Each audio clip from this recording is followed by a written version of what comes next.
This past year, a group of leaders in the California Agtech scene started organizing meetups. They called themselves Agtech Alchemy. In this quarter, they added a quarterly digest of some of the most thought-provoking content in Agtech. Can we create a quarterly that helps people think about what are the challenges as a startup in the space and around the intersection of ag and tech? What's the opportunity right now? Like, what's the new things that are enabling or could unlock it? And then really how to take a positive spin and how to capitalize on that, right? So trying to give folks the full view of what it's like to be a startup in this space. Sachi, Desai, Walt Duflock, and Rishi Pethe are the masterminds behind Agtech Alchemy. They want to promote innovation and collaboration to solve big problems in agriculture by bringing together technologists, entrepreneurs, and producers. You end up with two choices, right? You automate and you robot your way out of it, or the acreage can relocate on you. This is a fun conversation where we discuss the first Agtech Alchemy Quarterly and some of the perspectives it contains about the future of agriculture. And so the feedback has been very positive. In fact, somebody called it the Reader's Digest of Agtech, which was an interesting way to think about it. And told us how old they were. Yes. Four old guys talking about Agtech Alchemy on today's Future of Agriculture podcast.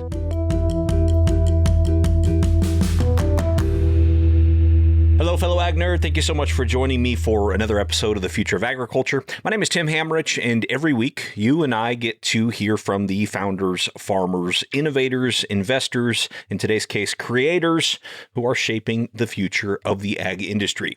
We have a really fun and interesting episode for you today, a little bit of a different format. But first, I want to take just a moment to recognize our quarterly presenting sponsor, which this quarter is Case IH.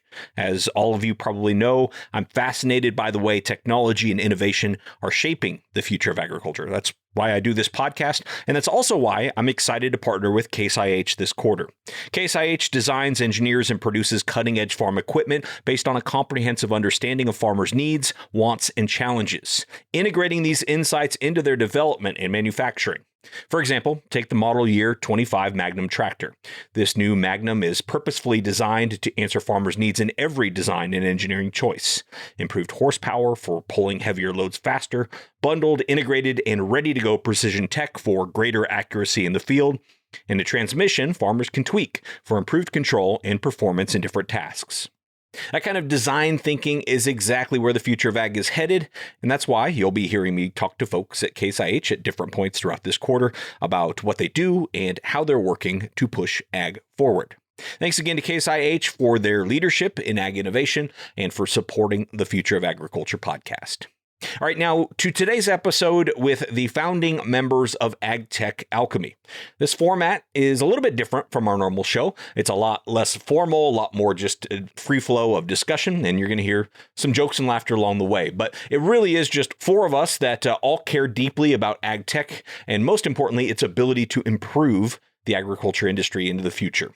If you've been around ag tech circles for very long, especially if you're on LinkedIn, you're going to know these three guests today. Walt Duflock is the Vice President of Innovation at Western Growers, which represents farmers growing fresh produce in Arizona, California, Colorado, and New Mexico. Sachi Desai is with Bayer Crop Science. He has over 20 years of experience in AI and machine learning research, development, and application across multiple industries, of course, including agriculture. Rishi Pethe has guest hosted this show a number of times in the past. He's the author and publisher of the twice-weekly newsletter, Software is Feeding the World. Highly suggest you subscribe to that. He also just released a white paper, just today, in fact, I think, which is a practical guide to generative AI and explains how organizations can go past the proof of concept phase of these new technological capabilities. Make sure you go download that. I'll leave a link for it in the show notes. I'm also going to leave a link in the show notes for where you can read this Agtech Alchemy Quarterly, which is going to be the topic for today's episode. I knew when I heard about the concept that it would be filled with insights, but it really surpassed my expectations. It's 116 pages long, so obviously we're just going to be able to barely scratch the surface in today's episode, but make sure you go read the full digest to understand what's happening in ag tech today. It was really cool to read through each and every one of the thought pieces from creators, and it was cool to do so back to back in the same document. I started making connections that I don't think I would have made if I had read them independently or just kind of at different times. If I had to summarize, though, an overall theme for this one, at least in my mind, it would be an exploration of if and when technology can be a true competitive advantage. There's a lot of talk in the digest about AI, especially generative AI, but the individual pieces run the gamut. Some of the authors you've heard from on the show in the past, people like Janette Barnard, Matthew Pryor, Rishi Pethe, and Dan Schultz. Others are household names in agtech thought leadership, like Shane Thomas or Walt Duflock. It's a great mix, though, and I think you're really going to enjoy today's conversation, which serves as a bit of an editorial overview of the digest. I'll say it that way. Quick disclaimer, though, I will admit the episode does get a bit wonky because all four of us like to nerd out about agtech, but it's also a lot of fun, so stick with it, and I think there are some really important concepts discussed. But you're also going to want to go read the full digest after you listen. We'll kick things off with Walt providing some additional background behind the initiative that is both the meetups and the digest called Agtech Alchemy.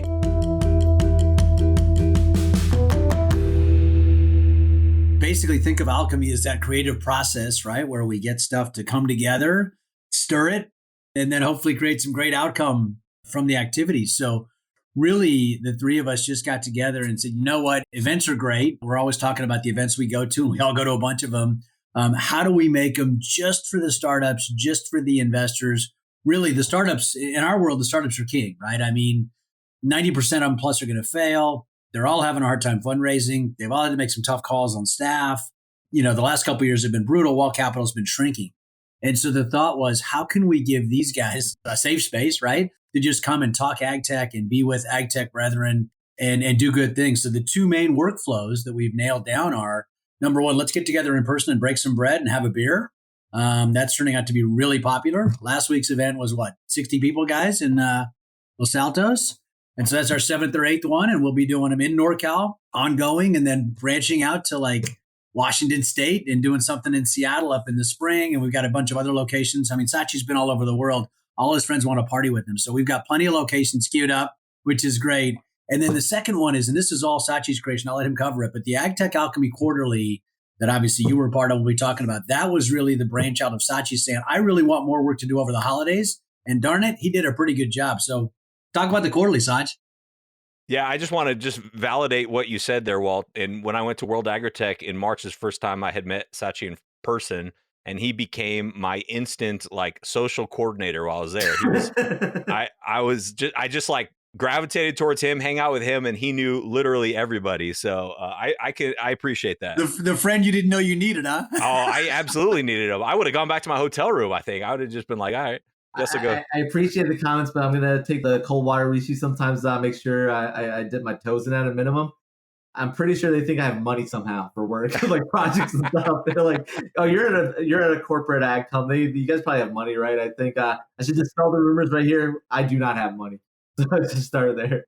Yeah, it's actually the other way around now. Sachi is going around asking for money. So maybe next year, you might have a different experience. So. How to lose friends and alienate people. Right. Hand him a bear card and ask him for money. So I appreciate Walt's comments. I think the key one I want to key in on, and I think both Walt and Rhishi, who have been really good sports about this during their vacations. Rhishi was somewhere in the warm weather tropic, responding to emails on a constant basis from Walt and I. Really cutting into cerveza time was the amount of surprising amount of work it took. But the idea and the concept is, if people are familiar with the McKinsey quarterlies, for a lot of times, it's some of the most interesting stuff McKinsey ever does, where it's not really, while it's intended to drive sales for them, et cetera, it's really to try to provide thought leadership and just bring good content together. And so it's not all McKinsey folks that write into it or partners, et cetera, but it is a lot of industry experts and so forth. And so we thought nothing like this exists for agriculture or ag tech specifically. And more importantly, thanks to the pandemic, and I would say pioneers like you, Tim, Shane, and I know Rhishi will be humble, but Rhishi as well. The pandemic and probably Clubhouse of all things really accelerated the number of newsletters and content being created by people in ag tech, just to thought pieces, et cetera. And it's what I got frequently asked with my colleagues is, hey, what do you read? What should I be reading to keep up? What should I try to, and often I would create lists of like the 10 or 15 pieces of content I found most informative, right? Not just that pure ag tech, but also technology, et cetera, strategy and so forth. And we thought, wouldn't it be cool if we could do that for agriculture and ag tech and bring a lot of that thought leadership, broader awareness? Because as Walt was saying, a lot of the folks we talk to, especially Walt, they're not familiar. There are a lot of startups. A lot of them come from non-ag backgrounds. And so they're not even sure where to start. And you guys put together an amazing amount of content and thought that I think everybody could benefit from. And so I asked Rishi and Walt, do you guys think this is something we could do? This is something you guys want to do? Is this something that you think could have value? And they were all... And for the record, Tim, we said it sounds crazy, but he just kept on going. So we finally said, fine, we're in. Sounds crazy. I'm in. Yeah, he started asking for money. So I said, I'll rather give you my time instead of money. So it was, with the amazing amount of work that both Rishi and Walt did, right? They said, yeah, let's do this. They all had similar learnings and experiences. And so we thought, who do we ask, right? So we called in favors where possible. And because it was such short notice that we were trying to get this done by, and it was the holiday season. And so a lot of folks stepped up, and we can go through all the names, but if people look at the quarterly and the content, a lot of good people have provided a lot of their time to get us the thing. But the idea, like a quarterly, is we weren't asking for people to create new content, just share content they've created already. And the idea is to bring awareness and some level of cohesion, because the other thing I seem to notice is people tend to write around similar topics around the same time with very interesting different perspectives and thoughts. And wouldn't it be nice if you put that into more of a narrative fashion to bring that idea together so you get a whole story? Almost like, let's take FMC last week. I'm pretty sure if I take the pieces Rhishi wrote, Shane wrote, several others, you almost have like a pretty good mini journal article or something on this like FMC case study of what happened and so forth. And I think it's a good learning exercise. And so the intent here was, as Walt said, with our Agtech Alchemy, what we're trying to do, can we create a quarterly that helps people think about what are the challenges as a startup in the space and around the intersection of ag and tech? What's the opportunity right now? Like, what's the new things that are enabling or could unlock it? And then really how to take a positive spin and how to capitalize on that, right, towards the end of it. So trying to give folks the full view of what it's like to be a startup in the space. Yeah, absolutely. And I mean, from a couple vantage points from me, first as a contributor to it, thank you all for the incredible amount of work that you did, because you asked me and I said, well, here, I could take my audio, drop it into this AI thing, and then give you words if you want. And you said yes. And then you took it and you actually made it look like, a real piece of writing that I did not actually do. So I really appreciate the incredible amount of work that went into these pieces. But then also as a reader, it made me realize how I get stuck in my same routine of like scrolling my newsfeed and seeing the same thing over and over and over again. And I think the format shift to an actual like digest format was really helpful for me, rather than just kind of defaulting to my same habits. So I think you're really onto something there. Rishi, what has been kind of some of the feedback that you all have received so far? And I'm curious about how you see this going from here. No, I think the feedback has been extremely positive. As you guys have been saying, there's a lot of content that gets generated. I'm guilty of that as well, in terms of generating the amount of content that goes out there. And I think there is a need for some level of curation to say, okay, what are the best pieces? This is almost like the best stuff of the last 3 months. And so the feedback has been very positive. In fact, somebody called it the Reader's Digest of Agtech, which was an interesting way to think about it. And told us how old they were. Yes. Yeah, I mean, the fact that we understood what they meant, I think that ages us, all of us. So no, overall, the feedback has been very good. I think what people really liked was, one, there was really good curation done by the group here.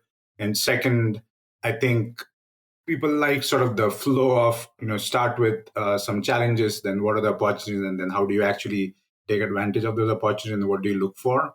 So there was sort of an overarching story and an arc to all the 12 articles that we had. They were just not randomly picked. They were some of the best writings out there. And there was also a consistent story to tell, which was very much in line with how the industry is feeling right now in terms of what's happening there, right? So that the feedback has been very positive, and people are already asking us, hey, I want to contribute for the next version. How can I engage with you guys? Yeah, that's great. Yeah, get some inbound interest as well. Discover even more voices, because there were people on there that I expected to know all of the contributors, and I will say I knew most of them, but there were still some that I had not been following at all. One of those was Hollis Robbins. Rishi, if you want to say who Hollis Robbins is, and maybe give us a little bit from Hollis's writing for those who haven't read it yet. Yeah, so one of the things that Sachi, Walt, and we talked about was we need to bring in outside perspectives into the industry. And I think that is critical for any industry, doesn't matter which industry we're talking about, right? And a lot of times I feel like we don't do a good job of doing that. And so we wanted to reach out to some external people. And so Hollis is an amazing writer. She's a professor of humanities. Like, what is she doing writing in a tech article? But she has spent a lot of time thinking about what is the impact of AI on, for example, higher education, right? She spent a lot of time in higher education. And so she had written this article about how some of the Gen AI type, technologies, how will they have an impact on, day-to-day jobs, skills that we need to have.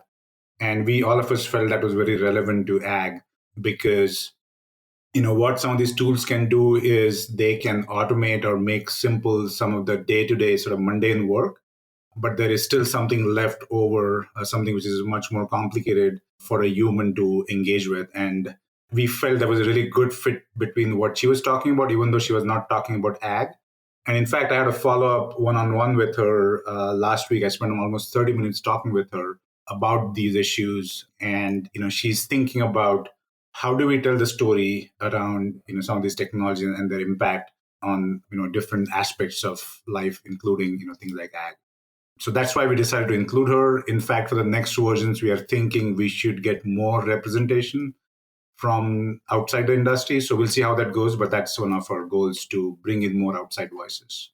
Yeah, it's really interesting. It got to me to the question of, okay, where do humans fit in this future that is so AI dominant? What is the role of the human? And as she kind of compared it to the last mile being the human element that always has to be added on top of whatever is driven by the AI. I thought that was a really interesting way to think about last mile.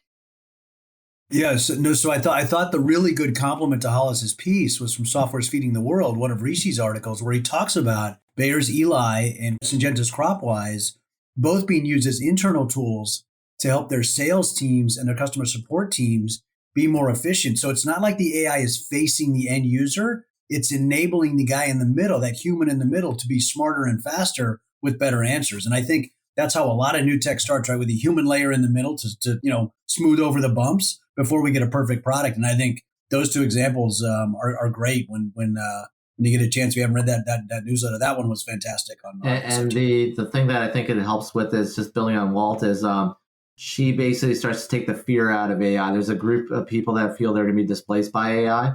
There's a group that's also really optimistic of it, but I think she provides the right context, and Walt's just description right now illustrates that context, which is no, this isn't meant to replace people. It's meant to enhance you, allow to focus on the areas of value. And I think if they took away from that, there's a space for people and AI to coexist, where the person actually is able to focus on value generation and value creation.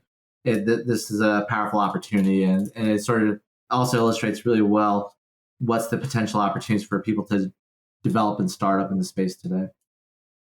Yep. Yeah, and I like that part of your article, Sachi, about commoditizing your complement. I think it was like something Zuckerberg had just recently talked about, which is basically, okay, yeah, you may think, all right, AI can't do what I do. I provide this, great value because of what I do. However, what are complementary services that you could build up around that with AI that actually help you? So like, okay, maybe AI can't consult, but maybe AI can really help generate content that leads to, consulting down the road, or helps, empower the consultant. I don't know, that commoditize your complement really made a ton of sense to me. I think we always talk about this with all ag tech, but the idea should be focus on what you create value with, right? And how you're going to drive value. And so think of AI as a way to potentially reduce those other areas so you can focus more on value. And I think two things you can start to think about is, and we're going to write about this more in our next quarterly, but AI should allow us to think about adapting software to our needs, not us continuing to adapt to software, right? Like I have to learn a lot of widgets of how to use like Adobe Photoshop or In this case, I learned a lot about InDesign over the winter break, which was part of the issue challenges of our own team. But with the way AI is going and the way you can start focused on value, then you should be able to think from Rishi wrote a nice article more recently, but on first principles about thinking of what you're actually trying to solve for. And then everything else is more or less ancillary, and just try to depress the impact of cost on you to as close to zero as possible. Yeah, absolutely. No, I think that was, two themes coming together here, which is, first of all, in the quarterly, there was a lot of talk about Gen AI, rightfully so. That's kind of what's happening today in ag tech, right? But then it was grounded in the perspective of find out what value you provide and really think about that. And, you had Dan Schultz, who talks about that a lot from a marketing context, right? Like what is uniquely the problem you're going to own and the value you're going to provide for that solution, that tied in there as well. But one of the articles I definitely wanted to highlight, and I'm glad you're here, Walt, because you could speak to it a whole lot better than I did, because it was your piece. But, it was about what's happening in California, but I think there's actually quite a bit of lessons beyond California there too. Essentially, you talked about labor and automation and how in a global economy that population is certainly flattening out. Population growth is flattening out. There's a lot of foreign competition. It becomes a game of labor economics. And in places like California, the labor economics are not looking so great. But maybe you can dive a little deeper into that, because I know you'll articulate better than I can. But I think this is a very, very real thing all of agriculture should be paying attention to. Yeah, no, it's one of my favorite topics these days. Not that I'm Debbie Downer, but it's definitely true, Tim. The labor thing is getting crazy. In California, yes, we pay $18-ish for domestic ag, but we're paying $30 for H2A when you put housing, transportation, and food on there. So at a high level, California's paying $16.3 billion for 850 million hours a year, right? And when it's increasingly going to $30 an hour, because now 10% of our labor is H2A, and it's going to double in the next so many years, right? You end up with two choices, right? You automate and you robot your way out of it, or the acreage can relocate on you. And so the automation piece was going along okay, but not where we need it, right? So harvest is 2/3 of those hours in a lot of crops, average 2/3. Non-harvest, the cultivation stuff is about 1/3 of those hours. So you've got roughly 280 million hours that can be automated without fix and harvest, but you've got this 560 million hours that just needs to get solved called harvest. And we're struggling to get there, right? So weeding robots doing well, spraying robots, harvest assist robots like Burrow doing well. A lot of these one-offs doing well, varying price points. But we know what happened to venture capital, right? We're down 70% in 2 years. It looks like 24 was the same. So 21 up here at 53, then down to 16. You guys know the numbers.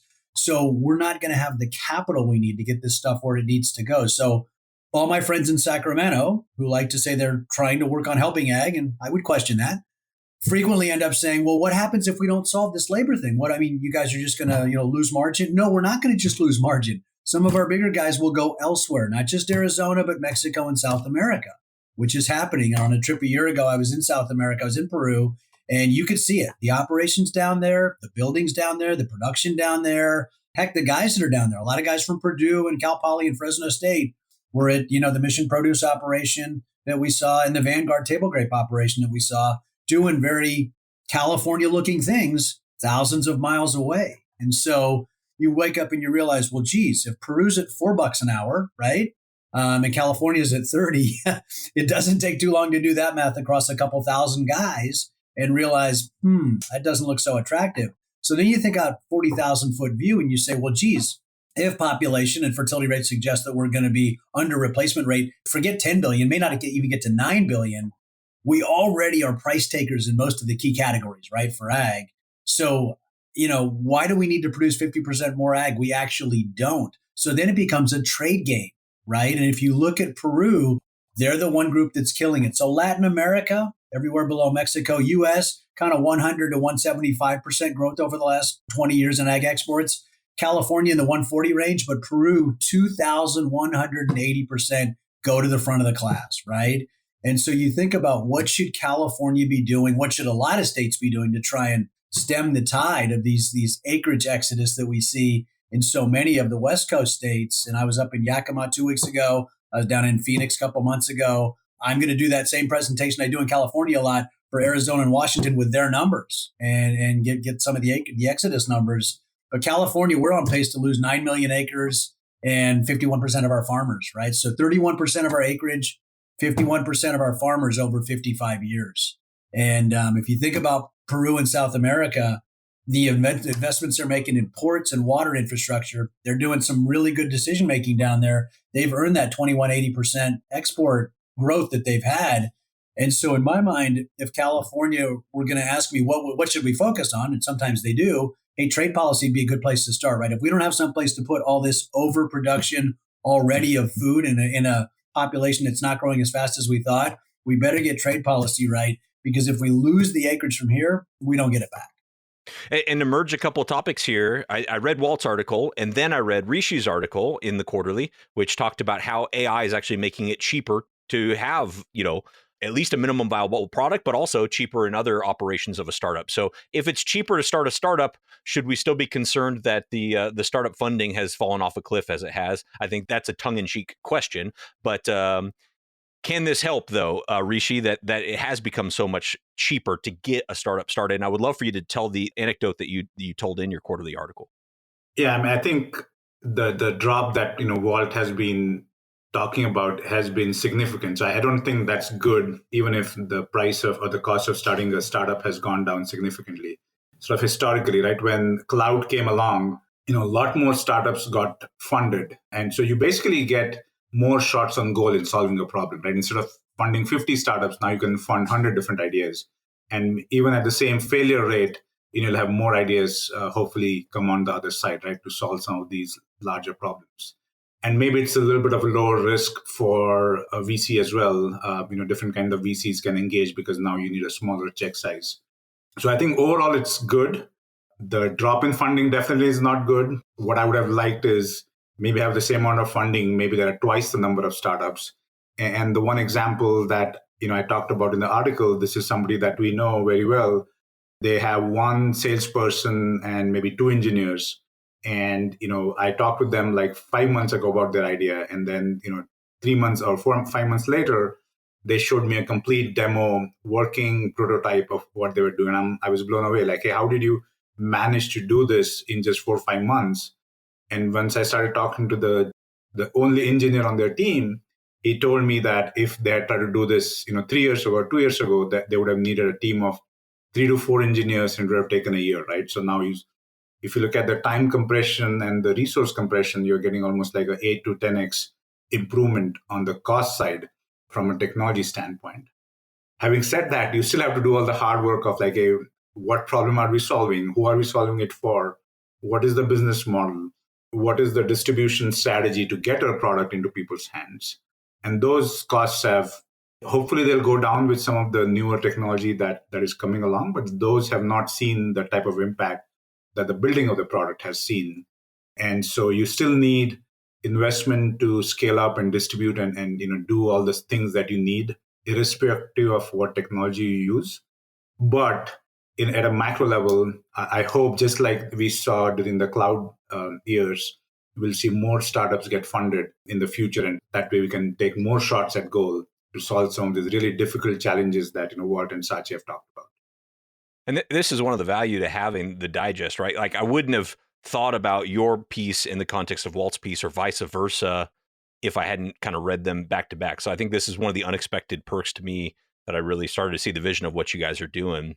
But it also brought up a question in my mind. It's like, okay, in 2025 and beyond, is technology enough of a sustained advantage for an industry like agriculture? If we're really trying to change the equation on labor economics, is it a sustained advantage, or is it just like a biding our time, because it's going to become ubiquitous at some point, right? Peru is not going to ignore technology coming from Silicon Valley or wherever it might be coming from. So can it be a sustained advantage? And I'm curious what your guys' thoughts on this. It's more of one of those big picture questions I just found myself asking myself. I'll start maybe just on this because I do think Rishi says this well, and we try to put this in the context of the document was, right, hey, we don't want to sugarcoat it. It's a hard space to be in. And here's some of the things. It's hard to be not just a developer, but here's some of the constraints from the industry, both policy-wise and producer-wise and customer-wise, like Walt highlighted. However, there's a bunch of technology coming that allows you to enter the space with lower risk, right? Reduce the risk to deploy capital, et cetera, as Rishi was talking about. But then you need to think about deploying that smartly. And this is sort of I think almost every article I read about or everything people write, and regardless that has in a legacy industry talking about technology, is you need to focus on the value you want to unlock and create. And so the sustaining advantage shouldn't be the technology unless you're a Microsoft or an Amazon or an OpenAI or whoever else you want to say. Well, I would have said NVIDIA. I would have too until this morning. So rest in peace, my retirement. But too soon, Tim. Too soon. But the real area for us to think about is, depending on what we're solving for, that should be our source of differentiation and where we create sustained value and lock-in, is around you need to be solving the problem better than anybody else. And so if you think about Walt's example just now with Peru is doing things in a more efficient manner, right? And to your point, they're going to try to keep doing that, and the customer will follow, right? Regardless of all the labels and stuff, customers are generally more price sensitive than anything else. That seems to drive the biggest impact. And if I'm in a grocery store and I can buy a strawberry from Peru, I guess, for $2 a pint versus $8 or $10, I'm probably going to get the $2 regardless of the other labels. And so the technology should be just part of the enablement to keep your advantage going, but it's really your whatever value proposition you're giving should be your sustaining advantage, and then everything else should just be enabling your sustaining advantage, or you should be considering it that way. That's at least my perspective. If Walt and Rhishi, if you guys differ, want to add on that. Yeah, and I'll just add on to that some of Matt Pryor's work in the article, and then he and Sarah's work separate from it with Agtech So What and Tenacious.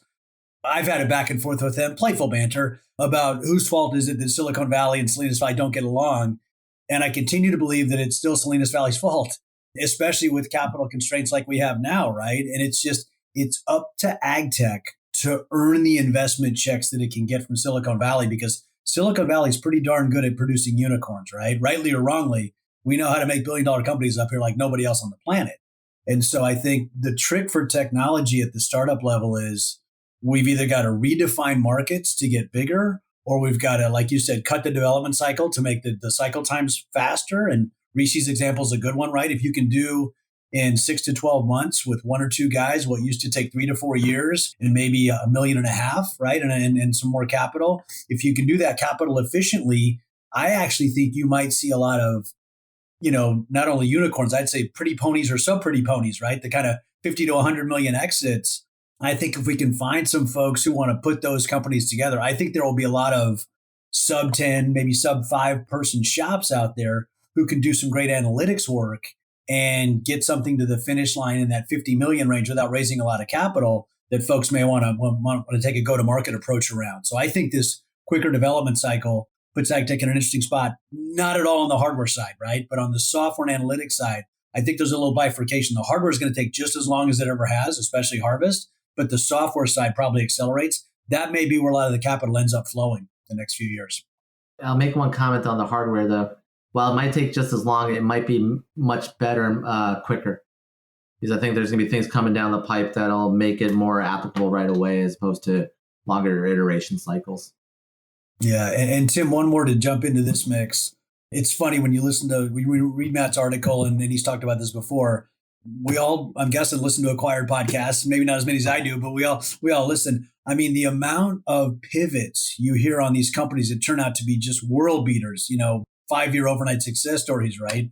Agtech hardware side specifically, I don't know that many companies that have been able to pull off anything close to a pivot, right? Other than, Advanced Farm trying to go from strawberries to apples, and we'll see, right? And that's still Harvest. So I think it's super hard for Agtech to pull off pivots, which makes it super hard to pull off really effective exits in some cases.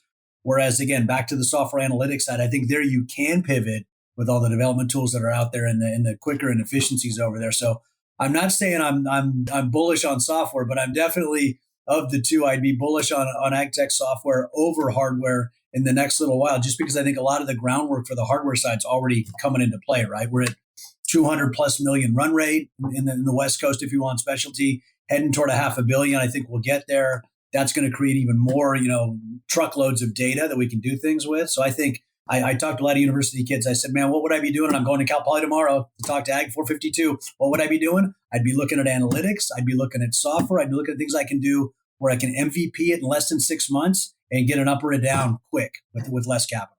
if you build on that, if you read like Ariel Patton's article that she contributed, she highlights that regardless of all the sexiness of AI coming or some of these other technologies, you're still going to need good foundational data to drive the models and so forth. And so that value is never going to go away. So if you're able to understand what data is most relevant and understand how to utilize it, there's a lot of value to harness the new technologies.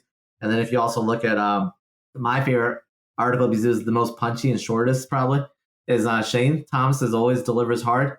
Really simple, just add an egg, right? He goes through a nice example with cake mixes and how it already had an egg built in and stuff, but people who want to give cake or bake cake want to give it as a special gift to people. And they felt it unaccomplished. It was just add water and mix, right? And then bake. And the idea of adding an egg created this relationship and allows you to understand the people dynamic as you go through like what Walt's talking about and what those pieces are. It allows you good ways to consider. You still need good data. You need to understand how to use the data. There's a lot of tools coming. You should understand the mindset and psychology of a customer. And as Rishi was saying, more of the innovation is going to be around that mindset psychology, but also the business model that you enable with that mindset. And so it's really, those start to become your ways to sustain advantage more than anything else. Yeah, and I think, Walt is talking about going to a college or a university and they, and telling them what you should do. And I think that's a very important question as to, I have two kids, teenagers and an 11-year-old, and I think about, hey, what are the skill sets they should be thinking about? Like, I think if we relate that to ag and ag or any industry, like how we do things might change, right? What it means to farm, like, that definition might change. As Walt is saying, it's more about software and data. And so I think as these new tools come along, we also need to think about how do we upskill or differently skill people and what are those skill sets that are needed so that you can actually be a valuable contributor in a different economy, right? So that's something that I think was touched on by like a lot of the pieces directly or indirectly. And I think that's where looking to other industries is also very important. And that's where I also like Patrick's piece, right? Like he talked about Tesla of ag and how they went through, disrupting an existing industry, which has been around for 100 years and applying those principles to ag. And it's a question that he leaves us with, but that is something good to ponder on and think about. And how do we think in a different way? How do we acquire and apply new skill sets that we might have to learn? I think that is something to think about as well. Absolutely. Well, guys, I know we got 10 more minutes here or so, and I want to give everyone a chance to kind of go around and share just kind of one insight they had from the quarter that they'd like the audience to go, dive deeper into by reading that particular article. We've already covered several sort of inadvertently through the conversation here, but if there's one you could point people to and just something you want them to think about before we close the episode, what comes to mind? Walt, I'll let you go first on this one. Yeah, I think, I highlighted the article, but I'll just call out the point specifically. Again, back to Matt Pryor, he's talked about, startups exist because they want to be nimble and efficient. And I think that's true. And I think the only caveat to that, and I would urge everyone to read Matt's full article and definitely take a look at some of the tenacious stuff he and Sarah have put out, because I think it really is a good juxtaposition between Silicon Valley and Salinas Valley mindsets. And again, it's my recurring theme, Tim. The place to be nimble and efficient, I think it's going to be a little harder on the hardware side, a little easier on the software side. And so I think just think about, as you're thinking about which problems to solve, can you take that problem and abstract it off of a hardware layer? And if you have all this treasure trove of data that's going to be out there, so I'm talking to those sophomores and juniors, I guess, more than the seniors. But if you're a year or two out from finishing an engineering degree, I think Matt's article is a great place to start to realize, okay, I may head down a path, but if I'm truly going to be a startup founder, truly be on an entrepreneurial founding team, I need to be ready to pivot and pivot fast. So think about how can you build the architecture to pivot and be nimble and fast as you're building a company with 2 or 3 folks, because everyone has to matter when there's only 2 or 3 of you. I'll say this, since we didn't really talk about the article, but it was one of the ones I enjoyed reading the most when we were putting this together was your article, Tim.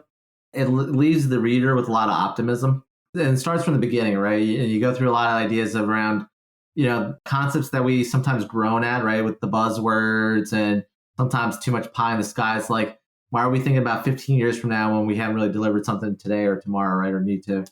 And the piece of it that I think was super helpful was and interesting for me is the framework piece that you provide. Specifically, there's one piece of it. There's 4 really good parts to it, but one piece that I really liked was because I believe in I like things collaboratively, right? And so your piece around innovation happens because of multiple people working on it together in a lot of cases rather than independently. I think that's really interesting, and I would take kind of building to this idea what Walt and Rhishi always talked about. Like if I was a student at a university, how do you differentiate? And what's one of the big skills is it's really important to be both curious, which is what I took from your article, to understand how to channel that curiosity into something effectual, but not shut it down. And then how to take that that curiosity and find others similarly curious and learn how to collaborate, both be better communicators and more open to other ideas. Because if you put those things together, you're likely coming out with a better outcome than individually, and likely something that's potentially more innovative and has a stickiness to it. And I think I take that positivity in that way from your article, which I thought was a nice way to end the quarterly for the first time as well. Yeah, I think for me, a lot of the articles talk about tech and the challenges and all of that. And the one I really liked was Walt's article, and a couple of reasons, right? So one is it tells the story that yes, tech is important, but there are a lot of other issues like policy, regulations, trade policy, all kinds of things which are very important. And a lot of times people don't think about them because you don't have control over it or you have limited control over it. But we need to think about those things as well. And I think the bigger point I took away from his article is that incentives matter a lot. And whether you're a consumer, whether you're a business, whether you're an investor, really understand what are different people's incentives to engage in this ecosystem. And if you can understand their incentives, then you can understand their behavior, or then you can sort of design a different incentive scheme so that you have some chance of changing their behavior. Because at the end of the day, technology is about how do I get someone to behave a little bit differently so that they can get more value. So even though it is about California ag and it is about policy, I think the takeaway for me was incentives matter a lot. And that is something that all of us need to think about much more deeply if we have any chance of making advances in this industry or any industry for that matter. Yeah, and I would echo that 100%. And I was going to say I would encourage you guys to continue to, as you're putting these together, include policy focus and economics focused content even though it's tech focused publication. Those incentives matter so much, and that is something that for me doing this podcast every week, it's the easiest thing is just bring on a founder, talk to them about their technology because it's super interesting. The hard thing is to really understand how the pieces of global trade and labor policy kind of intersect with the incentives that are going to drive a customer to actually care about the technology. And I think those are harder stories to tell, but they're really, really, really important. So I appreciate the work you guys are doing. I think this is really awesome. I think there's a need. I'm definitely happy to continue to support and contribute wherever helpful. What's coming next? It's called a quarterly, so you're kind of roped into doing this every quarter. But what's next for the listeners out there? What can they expect from Agtech Alchemy? It is a quarterly, and so it's committed at least for another quarter, right? So we can at least say there's 2. But the goal is to publish, have one out again by end of March 31st. For the spring edition, and the focus here is really going to be around AI and autonomy. And the idea here is it's not just Gen AI. There's a lot of AI activity that's going on. So how do you really think about it? How do you use it? How are people deploying beyond just chatbots and other things like this in the autonomy space and what that means? And trying to find a kind of a good balance between innovators in the space, startups in the space, big corporates using this, policy around some of these things as well. To your point, it's really critical, and trying to just build that out. So we have a few slots identified and folks looking to contribute and have content ready. We're looking for a few more. So if there's anybody interested, you can reach us through our Agtech Alchemy LinkedIn page. You can ping Walt or Rhishi or myself directly on LinkedIn as well. If you're in the Slack community, you can join our Slack, tell us there, or if you're not in our Slack community, join and then tell us there. But we're trying to do the same thing, 12 authors, a mixture of regions, focuses, and crop types, right? We're trying to give a broad perspective, and also to Rishi's point, not have everybody just from agriculture, but also it's a few folks and fresh voices from outside of agriculture to bring decent thought at least. And look, we're trying to experiment and learn. And so if some people feel we're underrepresenting something, let us know. And, if you know somebody we should be pulling in to help address that, we'll do that. Great. Well, this has been a blast. I hope you guys will come back after the next one's out, and really enjoyed reading it and enjoyed talking about it with you all. So thank you for the time. All right, well, that is going to do it for today's episode. Thank you to Walt and Sachi and Rhishi all for being on the show today. I'd love to hear what you think about this format. Hey, let's hop on and talk about the state of ag tech. If you like it, I might try to coax these guys back on a quarterly basis whenever they release one of these, so we can offer a little bit of context and go into some of the topics explained. But I want to hear from you if this is a format that you enjoy. If you're like, look, I already read the digest, I don't need to hear you guys talk about it. Either way, let me know. Tim@agrad.com, Twitter, LinkedIn, wherever you like. Want to thank those guys once again. Thank you as well to Case IH for being our quarterly presenting sponsor this quarter. Link in the show notes where you can go learn more about them. You can learn more about Agtech Alchemy, and you can download this new Gen AI white paper that I mentioned at the top of the show. Last but never least, thank you for your time and your attention. I do not ever take it lightly. I'll be back next week with another story of ag innovation.